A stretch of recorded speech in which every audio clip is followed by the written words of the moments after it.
Okay, this question comes from an officer in Idaho.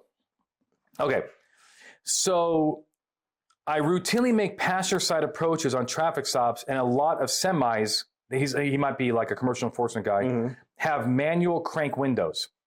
Right? Okay. So they're a little older, maybe, whatever. For your younger officers out there, that's when you had to do this totally. to roll down the window in a car. Life was hard. Oh, I tell you. These babies, man. Hey, burn yourself on the seatbelt.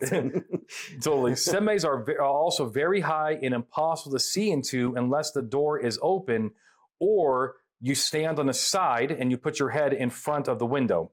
I don't want to be that close or vulnerable. So I always open the truck door so I can see the driver and communicate without compromising officer safety and can retreat quickly if I have to. Is that okay?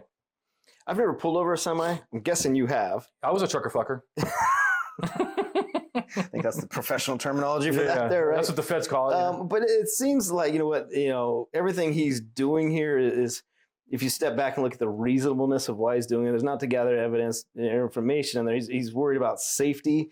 I'm trying to think about my approach if I were to stop one, which I probably wouldn't. But I don't know. Is there a reasonableness in all those actions?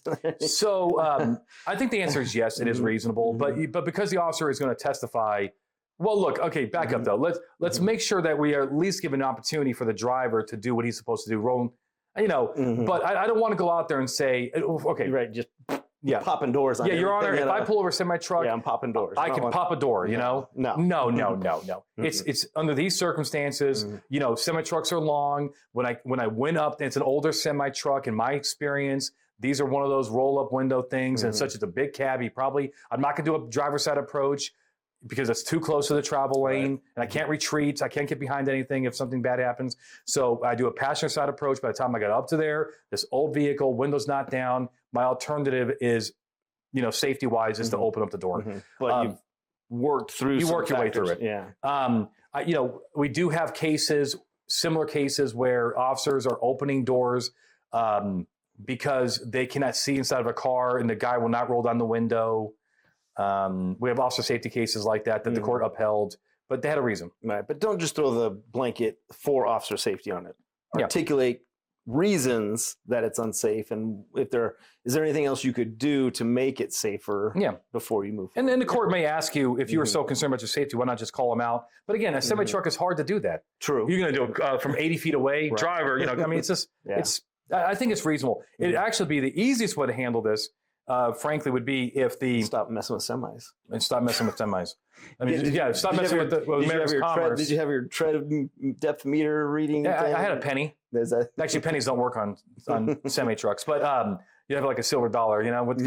See, people didn't know what I'm talking about. Yeah. In the old days, maybe new days, you would take a Lincoln. Well, a penny, Lincoln, and if you would put the Lincoln head upside down, and if you can see the entire part of Lincoln's head, the depth was too low. Too low.